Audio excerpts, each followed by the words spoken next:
বুকে ধরে অবশেষে কত কষ্ট সয়ে প্রসব যন্ত্রণা ভোগ করতে করতে অবশেষে সন্তানকে প্রসব করে। এ জগতে নিঃস্বার্থভাবে যদি কেউ ভালোবাসে সে হচ্ছে মা। অপারেশন থিয়েটারে বাবা মায়ের সিজারিয়ান অপারেশনের জন্য ডাক্তার বাবু আল্ট্রাসোনোগ্রাফি করলে স্বামীকে ডাক দিয়ে বলছেন, মা তোমার সন্তান যে কোনো একজনকে বাঁচাতে পারি। ওই মা পাশের রূপ থেকে যখন শুনতে পেল আপনাদের কাছে খুলে বলা ভালো, ওই মা শুনতে পেয়ে কি জানাবো আপনাদের কাছে কই ডাক্তার বাবুর হাত ধরে বলেছে, ডাক্তার বাবু আপনি আমার ধর্মের বাপ, আপনি আমার কথা নেবেন, আমার প্রাণের বিনিময়ে হলেও আমার সন্তানের প্রাণ বাঁচিয়ে দেবেন। এই যে মা, কোন মা যে নিঃস্বার্থভাবে কত ভালোবাসতে পারে জগতে আর এমন ভালোবাসা কেউ ভালোবাসতে পারে না। তাই যে মায়ের ওই দুধ খেয়ে বললো তোমার মন খা,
আপনাকে কিভাবে সাধন করতে শিখাই দেবো আমি আজকে আপনাদের শিখাই দিয়ে যাই। মা আমার আপনারা বায়না দিয়ে আনবেন কিনা জানি না, তবে আমি তন্ময় সরকার হয়ে একটা কথা বলে যাই, আপনাদের কোনোদিন হরিবোল বলা লাগবে না, কোনোদিন কৃষ্ণ কৃষ্ণ বলা লাগবে না। একমাত্র আমার এই মন্ত্র যদি আপনারা শিখে নেন, আপনার গৃহটা হচ্ছে মন্দির, আর ওই মন্দিরের একজন জীবন্ত দেবতা হচ্ছে পিতা, আর দেবী হচ্ছে মাতা। যদি কোন সন্তান তার কোনদিন কৃষ্ণ কৃষ্ণ হরি হরি বলা লাগবে না, একমাত্র যদি ওই পিতা মাতার চরণকে ভজন করতে পারে, আমি তন্ময় সরকার বলে যাচ্ছি, একমাত্র হরিচাঁদ শান্তি মাতার কৃপা করবে বিশ্বের চলাচল, আর কিছু লাগবে। এটাই হচ্ছে মধুমাদের আদর্শ। ওই যে গুরু, উনি হচ্ছে ধরা গুরু, উপদেশটা শুধুমাত্র উপদেশ দিতে পারে। মধুমাদের এক গুরু আর ভিন্ন গুরু নাই, ওরা কান্দি একমাত্র গুরু আমার হরি ঠিক চাই, কৃষির মধুমাকে গুরু সব লাগবে না। আপনার ঘরে যে পিতা মাতা আছে এরাই হচ্ছে সাধনার মূল।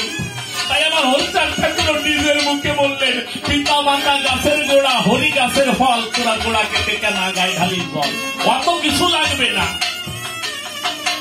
যদি কোন সন্তান তার মাকে তার বাবাকে ভজন করে আর কিছু লাগবে না। শাস্ত্র কি বলছে?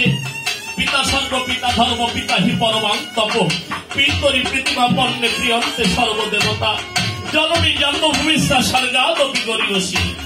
কোরআন মুসলমানদের যে পবিত্র কোরআন শরীফ তাদের কি বলছে? মায়ের পায়ের তলে সন্তানের বেহেশত। মুসলমানরা আছেন কেউ? যদি থাকে জিজ্ঞাসা করে নেবে, মায়ের পায়ের তলে সন্তানের বেহেশত, আর কিছু লাগে না। তাই আমার গান, মায়ের পায়ের তলে সন্তানের বেহেশত বলেছে পবিত্র কোরআন।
করবো না।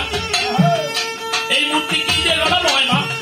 মাটি, মাটি, তোর ঘরের যে মাটি আছে ওই মাটিকে পূজা দিলে আর ওই মা দুর্গার পূজা দেওয়া লাগে না। যদি কোনো ভক্ত শান্তিমাকে পূজা দেয় আর তার ঘরের মাকে ডাকতে দিয়ে রাখে, তার পূজা দিলে সারা জীবন ধরে মায়ের চরণে এসে অঞ্জলি দেবে, ওই মা কোনদিন তাকে কৃপা করবে না।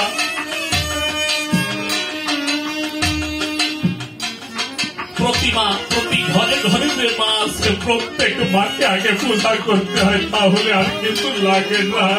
তাই আমার গান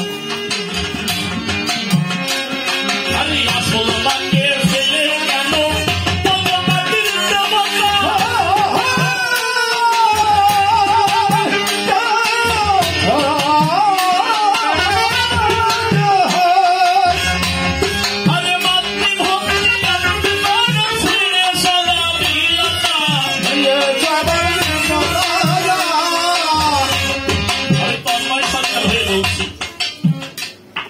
আমি জীবন ভরি শুধুমাত্র আমার মায়ের চরণ ভক্তি করে আসরে দাঁড়াই। এই জগতে সবাই, আমি যখন গান গেয়ে কালকে বাড়ি ফিরে যাবো, আমার ঘরের ঘরণী ভাববে কুয়াকাটায় গেছে, কত আমার জন্য হয়তো বা ঝিনুকের তৈরি কোনো অলঙ্কার নিয়ে আসবে। ছোট্ট যে বাচ্চা মেয়ে, ও দৌড়ে এসে আমার কাছে বলবে বাবা আমার জন্য কি খেলনা এনেছে। আমার দাদা ডাক দিয়ে বলবে ভাই কত টাকা নিয়ে এলি। কিন্তু আমার মা যখন আমাকে দেখবে তখন ডাক দিয়ে বলবে দোকানে তুই ভালো আছিস।